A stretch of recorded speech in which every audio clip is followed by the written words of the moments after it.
Hi, everyone. Thanks Everyone's for rushing joining in. us. I'm so excited to have this conversation because I feel like every time Raf and I talk, it's like we could go for another hour. You are so kind. I feel the exact same way, but then I also feel so self-conscious that I'm like, have I yammered your ear off about I'm interested in something? your yammering. I'm always interested in your yammering. So I'm happy we could do this in public. We're going to be Yeah, talking. We're going to be talking today about a number of topics, including my experience with BinderCon, writing yeah. self-care, the new book that Raf is currently writing, what she hmm teaches. We're going to talk a lot about what not only what makes us afraid, but how we try to write or publish beyond feeling afraid. I think some people are tuning in because they're especially curious about that. But Yay. before we get into it, Raf, could you introduce yourself and what you write about in your fiction and on your Substack? Absolutely, yeah. Thank you so much for having me, Lee. I'm just like a big time fan of yours, big time fan of your writing and the work you do here.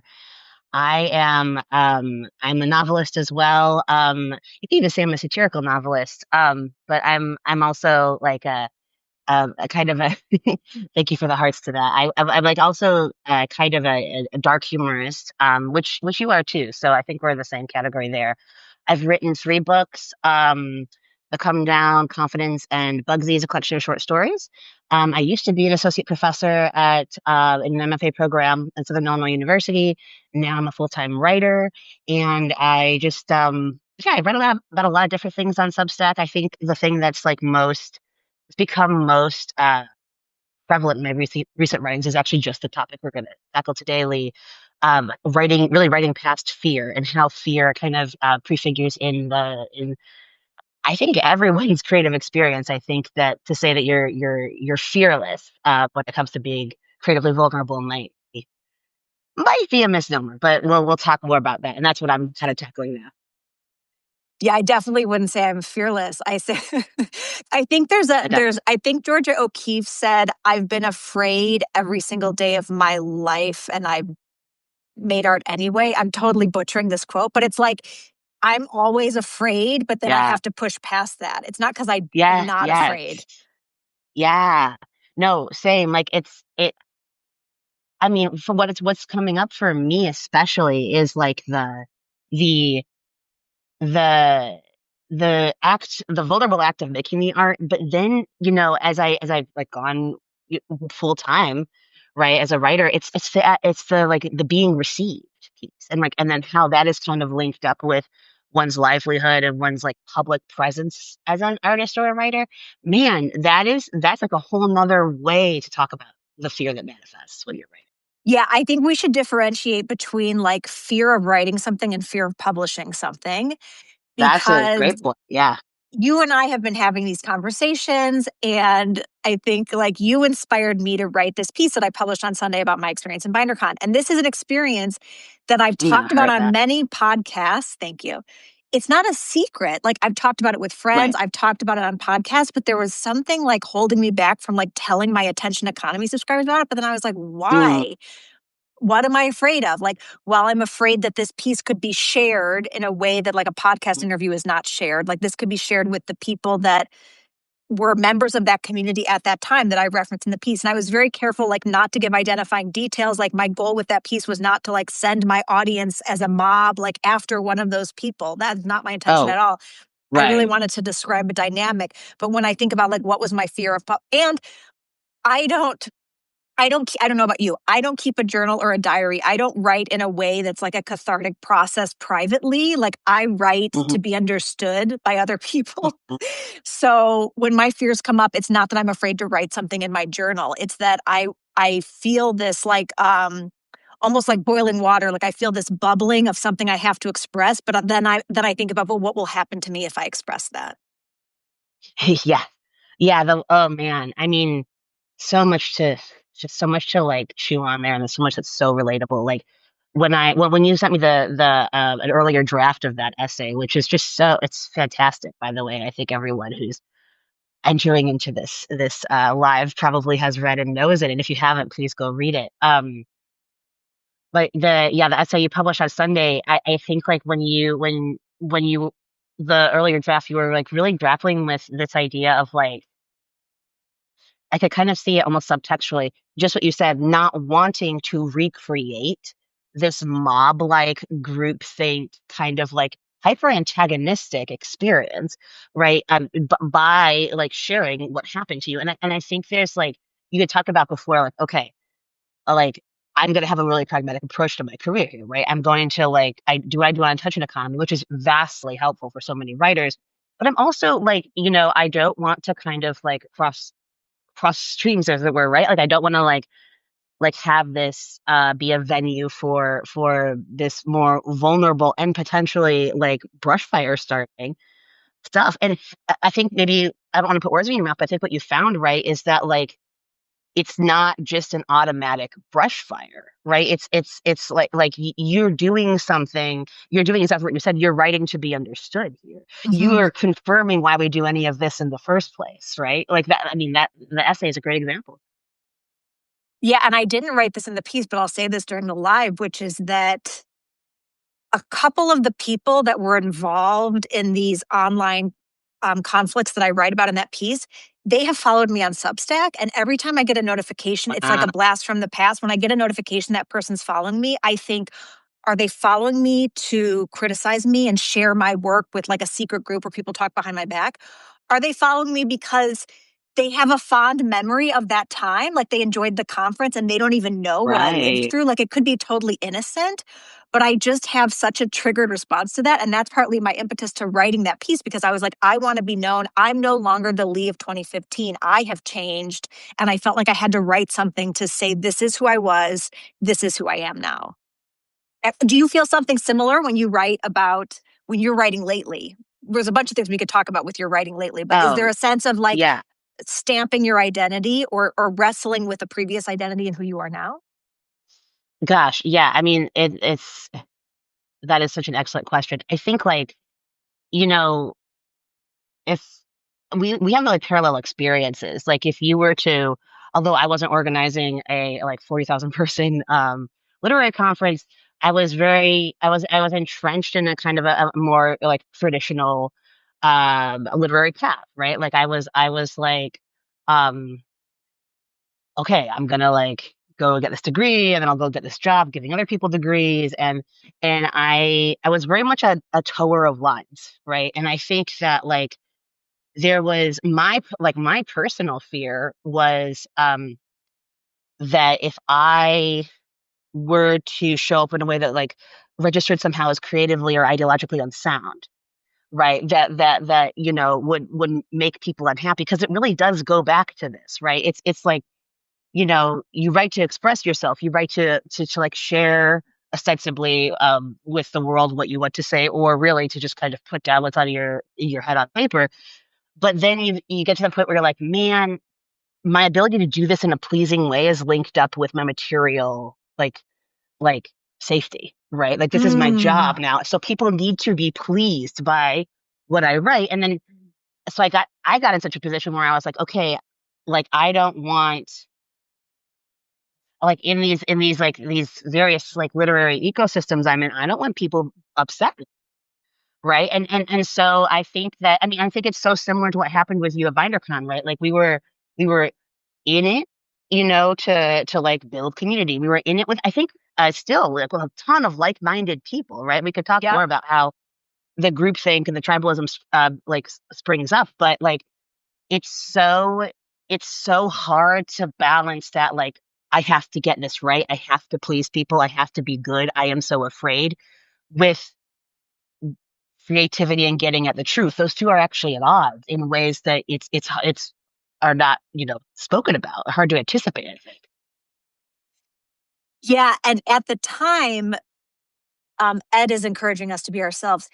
I wasn't I didn't feel like my writing was impacted by pleasing the group. I'm really talking about like online dynamics when I was leading a online community of women writers. It was it was those group dynamics in comments threads, in email, on Twitter where I felt this pressure to um go along with everyone. The great irony is that I feel like I was in a cult, but I was the executive director. I was not the cult leader. I didn't have that much power. I was not the cult leader. It really felt like rule by the group. It felt like there was just like this blob group that you were afraid of being excluded from. I wouldn't even say there was a queen bee. I can't even point to one person to be like, she was really ruling the group. It just felt this like culture of surveillance. In self-care, I reference the panopticon. It's just like women surveilling other women to see, uh-oh, did she say something problematic? And how are we going to address that? Because is she going to apologize? Is she going to admit she said something problematic? Or is she going to defend herself and then we're going to have to take her out? And it was just a lot of that over and over again. Well, and this is the thing too, right? Like it's like the like where okay, let's take Bitocon as example. Where you guys are starting from, you are starting to correct an actual like you're wanting to correct a tangible, real, historically documented imbalance, right? There's like abundant evidence of gender inequality in the literary world and in literary history and the literary canon, right? There's abundant evidence of like, identity based, yada yada yada, right? Like you can really it is the case, right? That the work that you're doing there and that so many are setting out to do is addressing like tangible issues. I mean, I think that's uncontroversial to say. But what's wildly is like, and I think you mentioned this, people who are getting so caught up in we have to do the work, we have to do it right, we have to do this, that they actually weren't writing outside of those groups. I think you told me you'd search and you'd be like, oh, where's this person's novel? Where's this person's story? But you wouldn't find it because they're sucked into moderating these panic conversations or well, starting the brush fire that I'm sorry that you had to moderate. That it's like it's how that kind of good intentions turns sour, right? You throw the good money after the bad, as it were, right? Where you're like, I want to do the right thing here, and that's how I was in academia. I want to do the right thing, but man, I'm hemming myself in. And there's no one person. There's not like Keith Raniere being like, hell yeah. There was no Keith Like Raniere. there's No. no Keith Raniere at a state regional university. Like there's exactly yeah. It's hemorrhaging money. In fact, there's no Raniere who'd benefit from that. But it's just Yeah, I it's how good didn't intentions sour. Yeah. I didn't make any wealth from my cult. It's just no RICO charges at all were brought against me. Um, Darn, that's half the fun of it, the racketeering. yeah, it was a great source of irony. It's funny, like so many things were like so painful and traumatic for me to live through, but like as a satirist now they just seem hilarious. Like there was someone who Yeah. posted in the group, she was like, "Does anyone know anything about like choosing an executor for your literary estate? Because I'm thinking ahead." And I Googled her and like she hadn't published any writing. And so I was like, "Why do you need an executor for your literary estate? Like sign off the internet Yeah. and write something." So And right, yeah. yeah. I mean, But well, that's why like this is why I think that I love your satires because like when I was reading self-care, you're you make funny situations that for the people in them are like gravely serious. Like for like I've been in absurd situations where I'm like, this is gravely serious. And satire kind of lifts us as a collective out of the like nonsense of it. Like I've been in a position where I've been like, oh, it's so important that this person at this faculty meeting treat me completely right because they have the it's like that's funny though to think that her entire day and her entire month hinged upon this person's vote at the faculty. You know what I mean? And that's where the satire kind of brings us out of the muck. And I love how self care does. thank you. I want to talk more about cultish groupthink and how it comes up in your novel writing, either in novels that you have written, or tell us more about what you're writing now. What are you obsessed with? And why is this such an obsession for you? Oh man, that's a great point. And I want to see if I can a great question. It's a great point that I'm obsessed with it. But let me grab this. This is my lead into all of this. So confidence um is it's a novel that's my COVID novel. It's like the I think remember our Flink said this in an interview, like it's like everyone has a COVID novel and now we're all getting published. And that was like versus Yellowface. But like um I think like this for me this kicked off the sort of the obsession with the hierarchy um that starts, I think, with like fear at the bottom. So it's like a Maslow's thing where it's like you have this sort of like this fear, this scarcity fear, right? That you're like, oh my God, I have really zero sum thinking, right? Like here I am, I'm a young person, post 2008 in America, right? And I'm trying to sort my way through the gig economy. And Hmm. I wasn't born into generational wealth. It's like Maran's situation, right? Like in self Yeah. care, she wasn't born into generational wealth. Her mom was doing Amway, she's a Charles, and so like you're like very afraid, right? That you're not actually going to be provided for. Things might not be as easy for you as they may have been for past generations. Yeah. And so then it starts with the fear and then it moves up. It's this kind of like steady attrition of integrity and values. If you're really afraid, and if you're thinking in kind of like oh shit, like there might not be enough for me in the world or the people I love, then it starts to be, it becomes easier and easier to like justify like wilder and wilder behavior. And so confidence is about exactly that, right? It's about grifters. It's about con artists who are in love or in lust in a kind of love. They might be conning each other, who knows? But it's like I wanted to address this idea of how you could go from just being afraid to being almost antisocial, to being in a position where you're starting to like feed the group think, right? And we're talking about here in the case of the binders, it was really just sort of this folie à deux, which I mean, it's not two people, but it's like a folie à binders, right? It was like, oh my God, everyone's kind of catching this panic, right? Of like, I've got to be like correct. I've got to like do the work. But in the case of Keith Raniere, right, in the case, and of course, for those of you who don't know, Mr. Raniere, he was the leader of the Nexium cult. He's now serving like a couple of consecutive life sentences in prison. In the case of P.T. Barnum, right, in case of the current president, you have someone um, who is actually interested in in selfish gain, right, and you have someone who is willing to sow fear and to do it kind of crudely and chaotically, and so that's what confidence is about. Is like going from being the puny tiny guy on the bottom to being the top at the top of the Ponzi scheme, the top of the pyramid, being the cult leader. Um, the book I'm currently working on also addresses that, though it's kind of auto fictional. Should I dive into that one too? Yes, you should dive into it.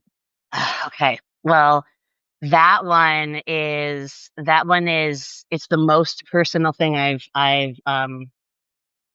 personal piece of fiction I've written yet. It's kind of autobiographical in many senses.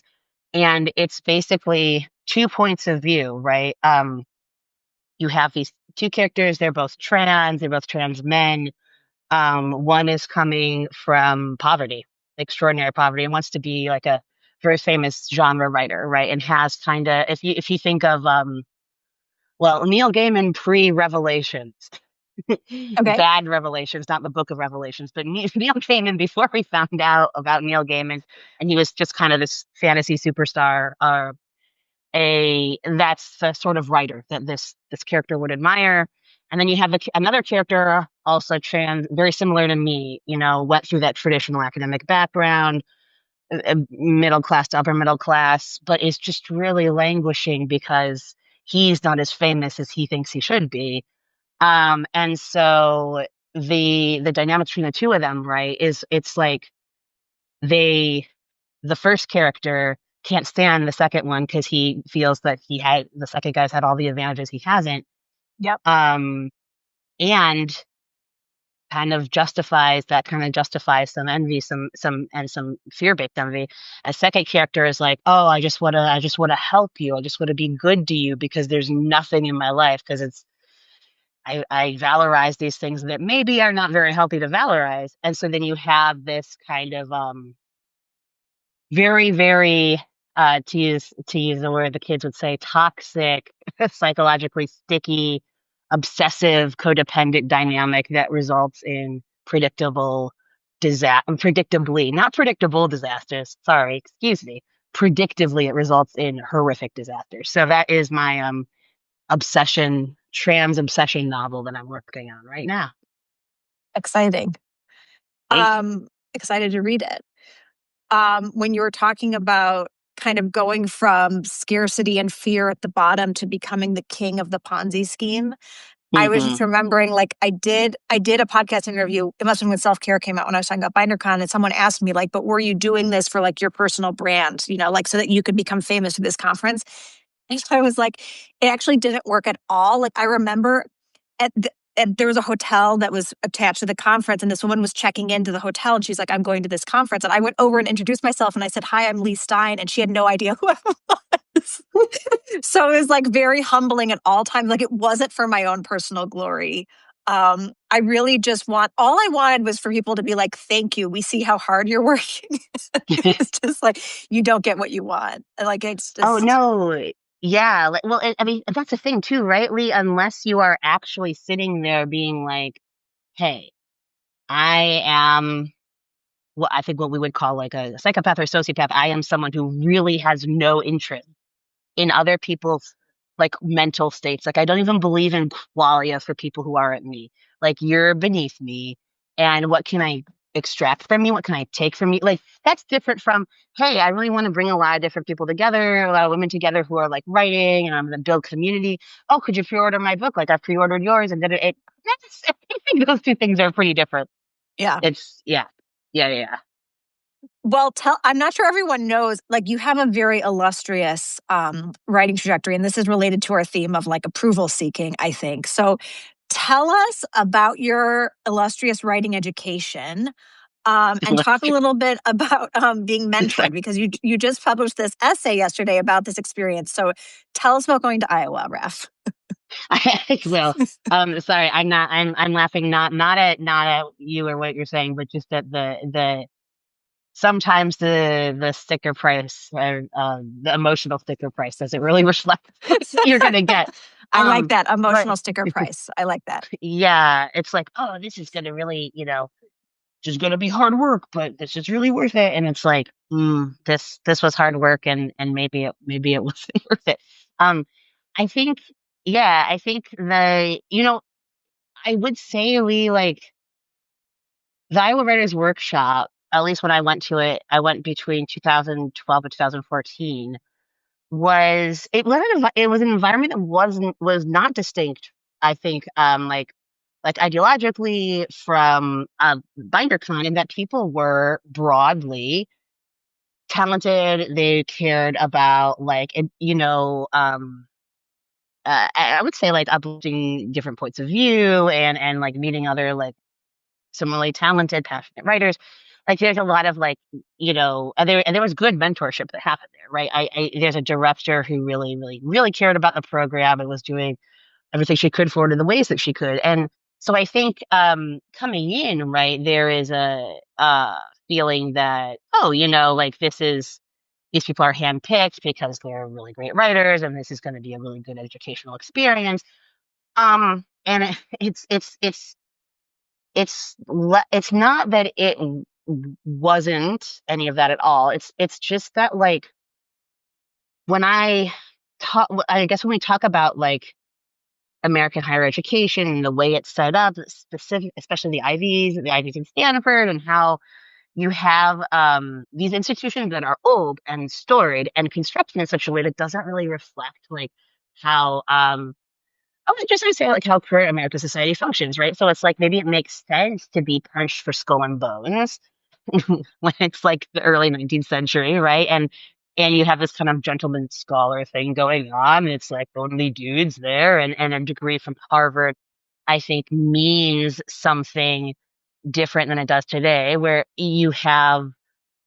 I don't mean to get into like the whole theory of it, but like back then it was more sort of like status, recapitulating status. Whereas now there's this idea that like by gaining access to these institutions, you, a middle class striver, or even like a working class striver, like wow, they're really stepping out, could gain some cultural or creative capital that would allow you, in fact, to pursue the American dream, non-Ponzi style, no upline, no downline, just you and your meritocratic brilliance, impressing the right people, the right powerful people who, through their wisdom and kindness, have chosen you.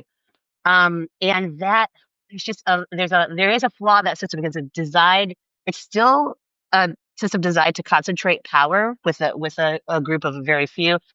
And those and the power, I would say, before I start to sound like some like whatever postmodern theorist, the power is not like it's just power over the Iowa Writers Workshop, ugh, whatever. But like I think that those people who are kind of entrenched and invested in the recapitulation of academic power, the like, oh, who gets published in this given magazine, right? Or who gets to go to this given, prestigious conference, let's say that kind of thing, right? That is not a group of people who are like, let me shake things up, let me grow, let me change. Let me, like what's going on? Like how much chakras messed up? Like, it's that's not a group of people who is, I would say, keeping a pace, right, with and changes in our culture in the literary world. And so you have a machine that is old and moving in an old way, and you have a culture that is changing rapidly. And it's not that like one thing has to perfectly reflect the other, but it is that you can't put lipstick on the pig and say it's not a pig, right? You can't be like, oh, look, this is progressive because we offer this class, or we have this director, and this really kind of shows that we've changed nominally. It's you haven't, right? Meritocracy is as meritocracy does, right? And meritocracy, as I think we're seeing, is more and more of a fiction.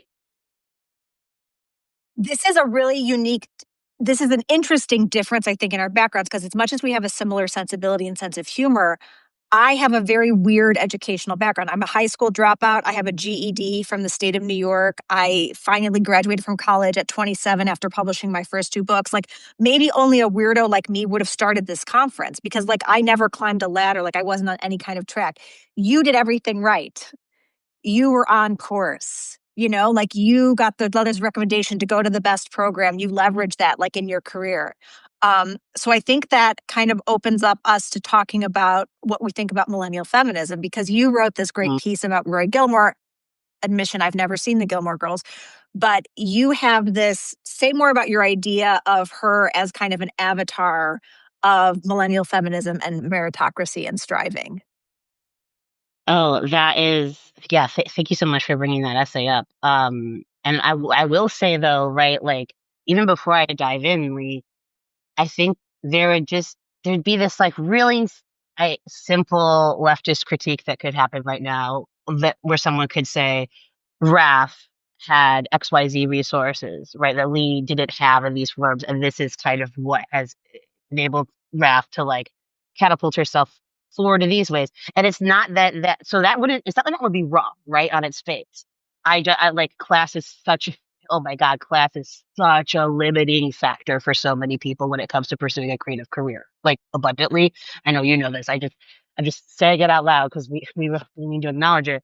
Um and I think that if we just like that critique is just sort of like enough to sit there, like, some day old bread, we would miss the way that the like scarcity and the concentration of power and the control, all the stuff that result in the rigid group thing actually keeps trickling right on up the pipeline, right? And so that's what my Rory Gilmore piece is about, right? Where it's like, hey, I'm not saying that class isn't a huge barrier here, right?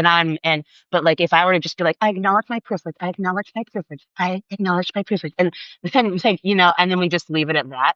What I've done the privilege acknowledgement, I've done the land acknowledgement, and I've failed to say what's actually going the heck on, right? Which is where the Rory piece gets into. Basically, Rory Gilmore, for those of you who have seen the Gilmore Girls, you'll know what I'm talking about. Those of you who haven't, she's played by Alexis Bledel in this really so deeply watchable and soothing and wonderful Amy Sherman Palladino on television show where Lauren Graham is like 32-year-old mother to the 16-year-old Bledel, Rory, and they're kind of this awkward, funky, best friend pair. But what makes the show, I think, maybe it's so watchable for so many millennial women is especially like bookish, like we love school, we love to, and we're stable enough to love school, crucially, is like how Rory is in the world.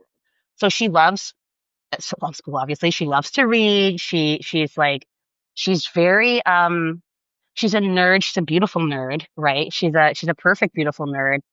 But she cares deeply about her family, the relationships she has with her friend Lane. She's a wonderful person, right? She's an aspiration person, I think, for many of us, because I think I'll just say it, who who was born between 1980 and 1995 wouldn't want to just be a brilliant, thin, beautiful, very pleasing, very beloved, funny in all the right ways, thin, young woman, Naturally thin, and beyond. naturally thin. Yeah, yeah, Naturally, thinly, naturally, just yeah, yeah. little bird, like a beautiful, Born this way. um, just born this way. And so Rory, the essay, right, talks about how it picks apart the show maybe to the less than delight of some, but it talks about how Rory comes across this way not because she isn't a lovely person, but but she also puts so much effort into coming across this way. She puts so much effort, like intellectually, emotionally, spiritually, into pleasing every single person around her, and it makes her brittle. I won't give away any show spoilers, but it leads to this kind of like it leads to the line towing that I think I experienced, right? Where like I mean, you're reading these stories of contrarianism and self-assertion. You're reading friggin' Jane Austen. You're reading Emma. And then you're like, oh, what a great book. Okay. I'm not really recognizing what this means. I'm just going to go back to class and please the teacher and please the male teacher and please the professor and please my boyfriend and please my friends. Do they like me? Do they like me? Do they like me? Do they like me? Right. Yeah, yeah. I mean, and then Eros. I love this comment here because I could talk for hours about gimler girls in class and money and the marriage plot and money, but I think it's crucial, right, when we're talking about resources and being like a young woman wanting to obtain them, whether it's in 2002 or 1892, right? There is a whole lot of pleasing involved. Hmm. And that is the kind of meritocratic feminism, right? Where it's like, I'm not climbing the ladder by being brash and leaning in, right? And you showed this Okay, so this is brilliantly in self-care. okay. Yeah, This is go really ahead. interesting because this is where I think we might disagree, but you can tell me. But this is fun. Like I like disagreeing with people. Mm, When I think about the millennial girl boss, I think about her in reaction to Sheryl Sandberg lean in. So Sheryl Sandberg is saying, like, here's what to do in sure. corporate America. Here, if you want to climb the ladder, here's my playbook for working at the company started by millennial Mark Zuckerberg, who was a disruptor. And she's a Hmm. Gen Xer. Sheryl Sandberg's an Xer. So the millennial girl bosses like Emily Weiss, who founded Glossier, like Audrey Gelman, they are disruptors. So I see them coming in. These are for profit girl bosses. I was a broke nonprofit girl boss. But the girl bosses came in and were like, we want to disrupt the order. Like, we want to disrupt what the boys are doing. Like, Emily Weiss famously got so many no's for her direct to consumer beauty brand before she got her first yes from another woman. It became like a great story because no one saw the vision. And Mm, many of these millennial girl bosses, like Audrey Gelman, were like, we see a way to combine social justice politics and venture capitalism. And then what we uh, saw in the summer of 2020, lucky for me, the summer that Self Care was published, is that mm, during this racial reckoning in America, all these girl bosses were held to account for failing to solve the evils of the world, empower women, and make money for their investors. And I think it was the marriage of these two things that ultimately just failed because we don't hold Adam Newman of WeWork to account for failing at social justice. no, no. We do hold Rebecca to account, but yeah, we don't hold Adam to that. No, that's so God, that's such a good point. And I mean, it's like, well, it actually, I think I don't disagree with you here. I'm sure we disagree on plenty of things. Don't worry, but I think I don't. I might not disagree with you here, Lee, because I think that you're right, right? Like Sheryl Sandberg was very much like, here's how you fit into a man's world, snappy and fun. And there's such bathos she was she was asking for. It's like, here's how to please my teenage son, ladies. Like there's a lot of that going on. But I think when I think of Zuck, but I think then what the case you're describing, right? It's like like you have to. It's still that kind of meritocratic feminism where you really can't be an ass. You can't be an asshole, but you can't be read as an asshole. There it is impossible it is impossible, I think, to just like it's impossible to do the antisocial thing Well, you still that have to be concentrating power is. thin, Hmm. beautiful, and well liked. You still have to do And that. well light. Yes. Yeah. And so you have to be pro-social. Yeah. That's the thing. Yeah, it's like if I'm Adam Newman and I'm just like whatever, I did the Harlem Shake and now I'm like going to, SoftBank and raising 3 billion and now I'm like vomiting on this intern because I'm so drunk. It's like whatever, he's a genius. But then I think like that is like markedly antisocial behavior. And I think women have to be attendant. I think it's so hard to do that in like, mini heels and a skirt, and people are just like, wow, she's really good. She's really burning so brilliant. What is she thinking? Like, she's a genius. People are just like, oh no, she's disgusting. This is the old double standard thing, but it still holds. Yeah, It still yeah, yeah, holds, yeah, yeah, yeah, yeah. Yeah. Well, I wrote the summer of 2020 when self care came out. I wrote this viral piece, "The End of the Girl Boss." I was the first one to publish one of these, and it was kind of about like how that marriage between social justice politics and venture capitalism was a very uneasy one. That went Hmm. viral, and then they wanted a follow up piece that, for various reasons, they killed, and then I couldn't find a home for the follow up piece. Yada yada. Finally, I find a home for the follow up piece at Airmail like a year later, and I wrote about how I ended up having sympathy for these female founders because I finally realized that when I was running BinderCon, I did everything right. Like I checked every box. My Hmm. staff was You racially did. diverse. My speakers were racially diverse. I Mm. had gender diversity. I had members of the LGBTQ community on my team. Oh, And what happened? I was still destroyed by my own community. you were, So like yeah. it's like, how do you win? How do you win this game? Do I even want to play this game anymore? Leigh, that's the question, right? Like, and I'll say, I think I said this to you before, but I'll say it in the public live now, right? Like, the conversation I was having with my memoirist friend, where I was like, do you really think that there was a way we could have just like been thin enough and like been well liked enough, but also like brilliant enough that like that the powers that be, I don't exaggerate in this case, would have been like, that's the right striving. You did it. You're Right. safe.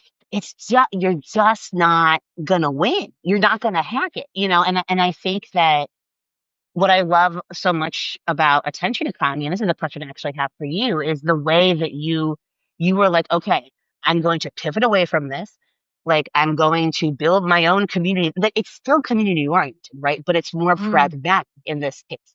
And I want to ask you that because like how did you are clearly someone who like really, really values, I know we're talking about network versus community, but bear with me. You're someone who really values like, I am going to help other writers, right? Like I have expertise and it is important to me. Part of what I want to do in the world, in addition to being a satirist, being a poet, all these other things, is I want to help other writers. How did you kind of pragmatically pivot away from the more like diffuse leftist anarchic, like probably more easily plundered model to the model you have now? Okay, I love this question because I think when I reflect back, my politics have evolved, my beliefs have Hmm. evolved in the last 10 years. I'm not as far left as I was. Hmm. But what hasn't changed in those 10 years is like I'm interested in how do writers make a living? Like that's just Totally. continues to be interesting to me. And like how could I help writers sell more books? How could I help writers market? How could I help writers get on TikTok? Like I love learning new things and then I love passing along what I learned because I think I'm a natural teacher. And Yeah. so that part hasn't changed. And as I wrote in the piece on Sunday, like one of the big animating forces for BinderCon was I just thought it was really unfair that you have to pay to speak at AWP. I think it's between $250 and $300 to attend in order to speak at their conference. And that felt so unfair to me. That almost, I Yeah. mean, that feels like an MLM. I mean, that I could go on for that for a long time, but like the writing program MLM, where it's writers teaching other writers to become teachers of writing to other writers, like all the way down. Oh my, I'm heart reacting. I'm sorry. Ooh, it's so, it's, you think of like, I hate to say this, but that's my other huge issue with like what higher ed has morphed into. I don't know if people here are going to know the name Teal Swan, but she's a conspirituality, she is a grifter. She's a con artist. She's a cult leader, but she's someone who was big into recovered memories. She's close in age to us, I think early 40s, and she started this whole spiritual empire of like, I recovered my memories of satanic ritual abuse with the help of this really totally legit therapist. And now I'm going to help you through my process. Pay me $5,555 to come to Baja, like that kind of thing. I will And help that's you recover your memories of uh, satanic yes, rituals. but then listen, if I do that and then I pay her $8,888, I can help you recover your memories and I can start my own spiritual Yeah, empire. yeah, You yeah, see? yeah. Like, Yeah, I and this see. is actually to take it back to Iowa, but this is how, like you get from that post-war Iowa Writers Workshop where everyone's kind of flooding in the GI Bill to the utter diffusion of MFA programs in the United States today. You had Iowa writers going off and in many cases founding MFA programs. Yeah. So and so this is, I think you're getting at something so essential here because like this is like it is like a direct sales model. Like it is like an MLM. It is kind of like a let me empower you to give me 10 grand. I'm empowering Because you to give me 10 grand and you can sell the product. Yeah, go ahead. the writers are the customers. In book publishing, Yes. the readers are the customers. You're saying, would Yes. readers buy this product? In the MFA system, there are over 200 MFA programs.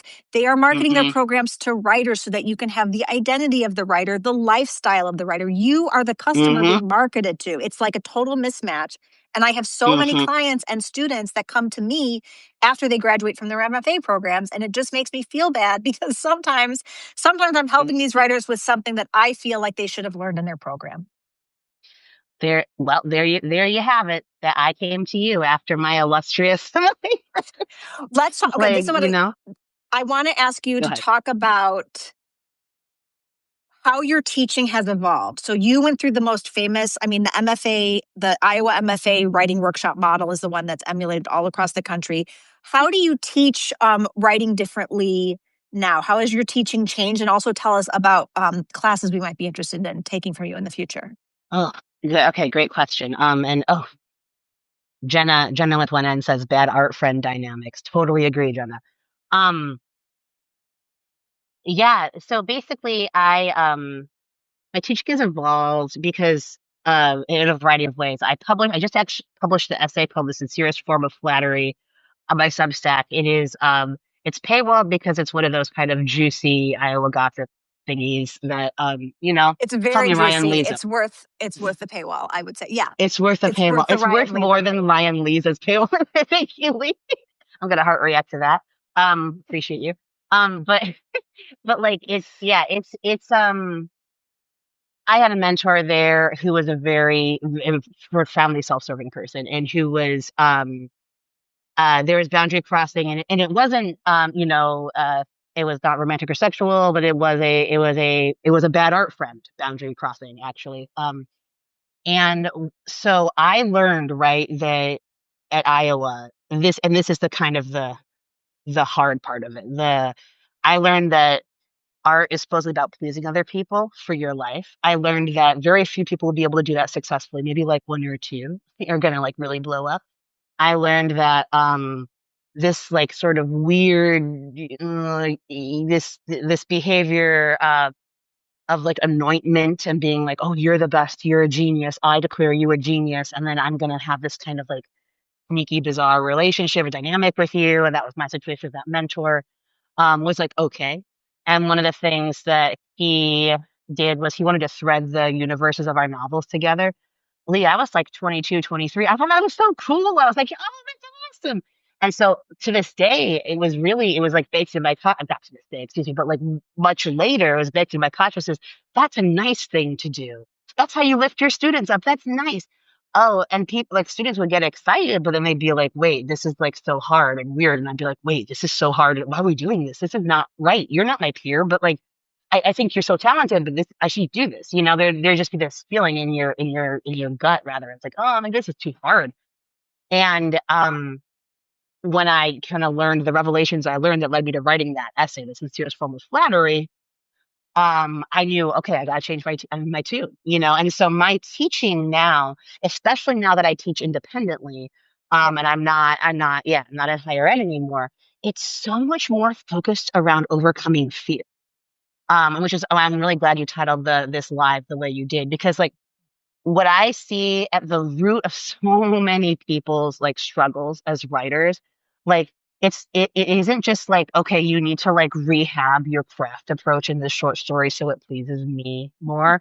It's not that. It's like you are like afraid, say you're afraid of being canceled, right? You're afraid of writing the wrong, you're afraid of the like, you know, your livelihood being jeopardized in these ways. You're afraid that maybe your writing is fundamentally bad and you'll never get a novel published. You're afraid you're too old, you're afraid you're too young, yada yada. There's always, I don't think I've met a single student, including myself, who hasn't been wrestling with so much fear as it relates Yeah. to their writing. And so that's my approach, right? And that's the three classes coming up actually are directly address writing fear. There's one, they have like they have sort of like a thematically similar title, but there's like laughing past fear. It's a humor class, a comedy class, which I'm really excited about, like getting into more humor writing with folks. That's a 1 day seminar. There's a there's I think there's essays through fear or essay writing through fear. And this is actually a memoir class designed for people who don't even want. They're not like, oh my god, I need to like publish a big best-selling memoir. Da, da, da. Like I got it. This is actually for folks who just like want to get out what's going on for them and put it down on paper, and sort of address how fear could be an inhibitor in that process, or just maybe more broadly in their lives and how writing could offshore that fear. And then the third is like is a novel class. And then I find fear comes up so much in novel writing. This is like the writing past fear. I think it's like the first draft of the novel is what it'll be called, and it's like a 6 week class, I believe. Yes, this is a 6 week class, and you get one-on-one time with me in between, and basically it helps you get that first draft of the novel down while addressing all those fears. So, So great. yeah. Thank you. I'm you're I'm having a memory of one of my fears of writing and publishing self-care was that it's a three point of view novel, and one of the points of view is a Black character named Yeah. Khadijah. Yeah. And I was really afraid to write it, but I thought, here are my options. I can just write it from the point of view of the white women and not give Khadijah a voice, and then I would be criticized for not giving her own voice. I could not have any Black characters. I could just write a novel about white women, and then someone would say that's not really realistic representation of girl boss Right. feminism. So I decided to do the braver thing and give Khadijah her own point of view. When the novel came out, I received some messages from Black women who said they related to Khadijah's experience. And every single event that I did, I got a question from a white woman. How could you write a Black character? Not meant as scolding and shaming, but meant as Mm. they were scared for Mm. me Oh, wow. Yeah. Well, because they got the sense that yeah. I was doing something wrong. Like they picked Right. up the atmosphere that was not what you're supposed to do. And this is what I would say. I mean, this is the answer that I would give, that I thought about it really seriously. I could have not given her a point of view, but I Right. decided to give her own point of view.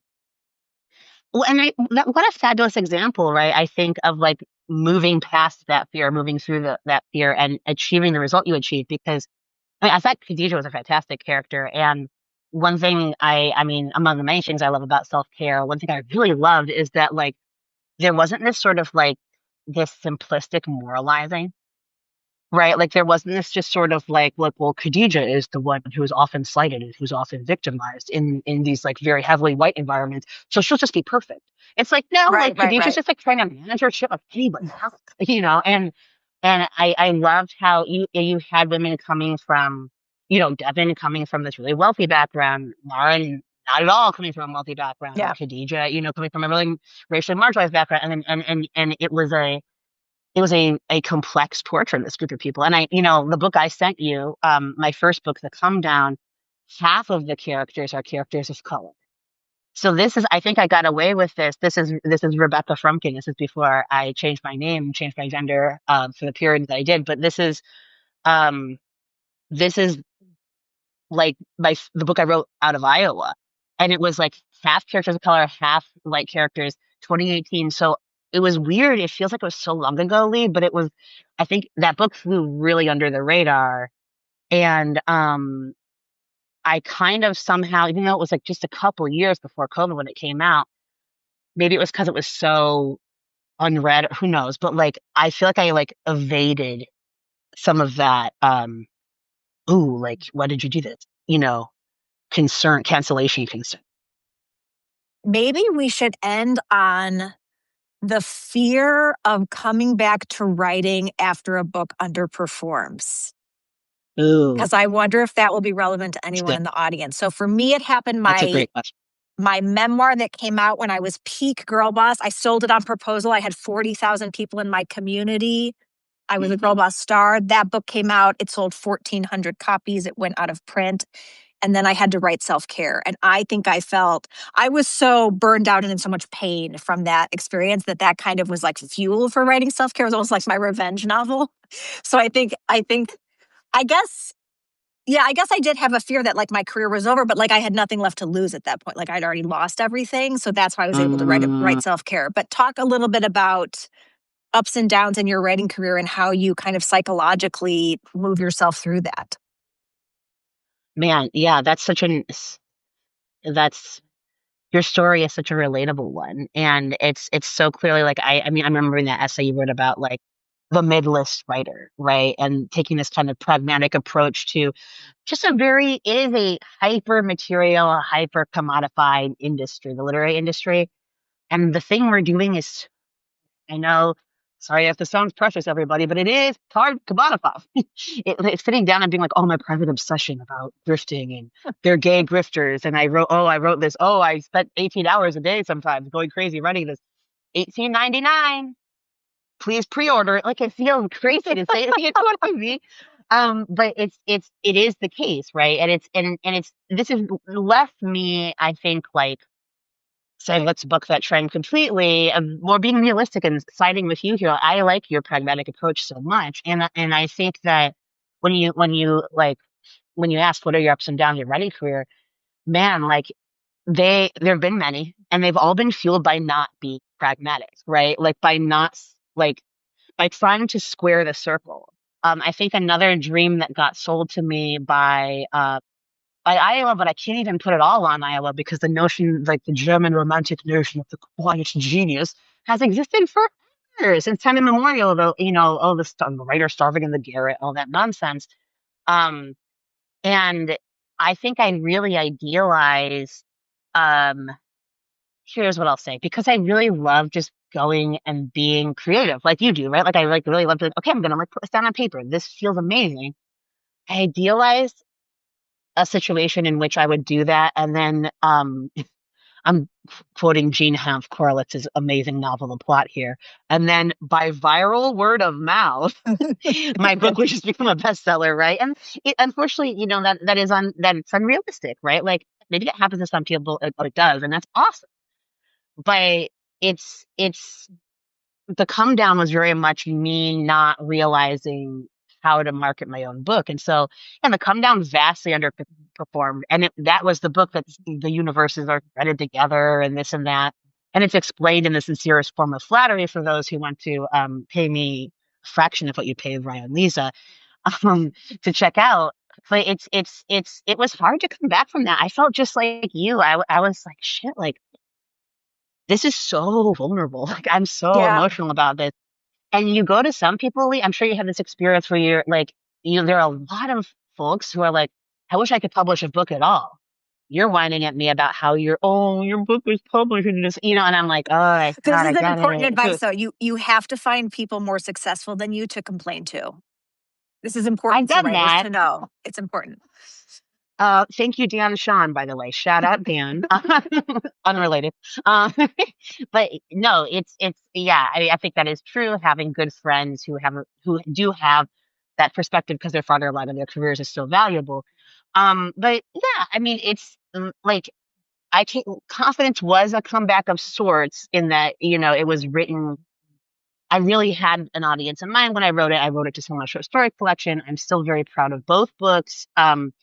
But I think that like the way to come back for me hasn't so much like I feel like I'm still coming, if that makes sense. Like I feel like as long as I was clinging into like, okay, how many people have I pleased? Who is like is anyone offended with me? Are you criticizing me? you hate me? Will you give me your money? Can I keep publishing books? That's key. Can I keep publishing books? Will I be able to publish more books? As long as I'm there, Leigh, I feel like I haven't. But if I'm Yeah. shifting to a state, you know what I mean, where I'm like less afraid, where I'm like, you know what? I'm proud of what I've written. Maybe someone finds this like difficult or controversial, or like 20 people don't want to publish it, but then someone does, whatever. I actually believe that it'll get published. I don't believe that I have to keep asking and seeking and Rory Gilmore. Yeah. I actually have a stable core. And so I think that's probably would be my answer to you, right? It's like I could have a book that sells 3 million copies and still be like, oh God, but like will I be able to follow it up? There's all these some goddamn things, you know? That's right. Just gotta shift. Yeah, Yeah, no, I appreciate the way you brought it back to approval seeking and having developing a strong core. I think it's like something you have to develop over time. totally. As I Yeah. learned at an exercise class yesterday that had 4 minutes of straight core, and I was like, I need to go to a class of this because I do not have a developed core in that Leigh, you can, literal was reason. it spin? Because you can leave spin at any time. You can leave soul cycle at any time. You can leave at any time. I'm in a new cult. Let me have one cult. I love it. Oh, fair. Is I'm there sorry. I'm a anything else killjoy. you want to say before we sign off, or you want to just tell people where they can follow you and read your work? Yeah, absolutely. Well, I want to thank you before I sign off. And I also want to commend you again for your amazing essay on Sunday. The end of my career as a professional feminist. If all of you haven't read that, please go read it. It's a brilliant essay by Leigh Stein. Um, if you want to follow me, I'm at the Cosmic Cheeto.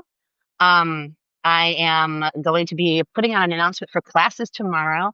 And I would love to give a sweet little discount to Attention Economy subscribers if you remember that. Drop me a line. And yeah, I'm just so excited to be here. Oh, last thing. Um, the novel I'm working on is called Great White Male. That's the one that's currently in process. Great White Male, when you see that book announcement when that sells, just know that I'll be asking you for pre-orders in Get ready now. months later. Start a separate account to just save up Start a for separate the account. Rafael Frumkin pre-order at gmail.com. Yeah. Thank you so much, Leigh. This was amazing. This is so much fun. We'll do it again. Thank you very much. Sounds And good. I hope you sign up for Raf's class. You're going to like it. Thank you. Thank you. Classes. Yeah, yeah, yeah. Thanks, everyone. Enjoy the rest of your day.